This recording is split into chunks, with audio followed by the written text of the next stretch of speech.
Pandian store new Senthil வந்து நெறைய வீண் செலவெல்லாம் பண்ணிக்கிட்டு இருக்காங்க.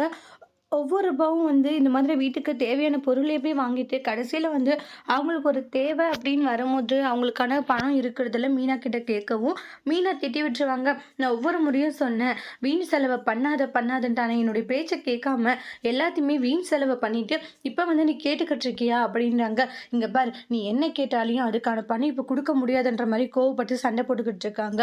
கொஞ்சம் கூட உனக்கு மனசாட்சியே இல்ல. ஏன்டா நீ இப்படி நடந்துக்கிறன்றாங்க." பணம்லாம் என்கிட்ட இல்லன்னோனே, "இங்க பாரு உன் புருஷன் கேட்குற இப்ப பணம் இல்லன்னு சொல்லிட்டு இருக்க. இல்லன்னா இல்லன்னு தான் சொல்லுவாங்க. நீ எல்லாத்தையும் வீண் செலவு பண்ணிட்டு இப்ப பணம் கேட்டா நான் குடுத்துருவேனான்றாங்க. இனிமேல் வந்து நீ என்ன பிரச்சனையில மாட்ட போறன்னு தெரியல. இங்க பாருடா, நீ என்ன பிரச்சனையில மாட்டுனாலும் சரி உன்னை காப்பாத்த நான் வரமாட்டேன்னுவாங்க. ஒரு கட்டின புருஷன் பிரச்சனையில மாட்டுவான்னு சொல்ற கொஞ்சம் கூட உனக்கு இது இல்ல. இருக்கிறதா தான் சொல்றேன். நீ பண்றதும் அப்படிதான்டா இருக்குன்றாங்க. நீ எப்படியெல்லாம் இருந்த ஆனா நீ இப்படி மாறும்னு நினைக்கல. அந்த வேலை கிடைச்சதுனால தான் நீ இப்படியெல்லாம் மாறிட்ட. அது உனக்கு கிடைக்காது இருந்தா நீ இப்படி மாறி இருக்க மாட்டியோ?" அப்படின்ற மாரி சொல்லுவாங்க மீனா. மீனா பேசுறத கேட்ட செந்தில், தன் புருஷனுக்கு கவர்மெண்ட் வேலை கிடைச்சது பொறாமப்படுற ஒரே ஒரு ஆள் நீயா மட்டும் தான் இருப்பேன்னு சொல்லி ஆர்கியூமென்ட் பண்றாங்க. அதோட இந்த ப்ரோமோ முடிச்சிருக்காங்க. Thank you.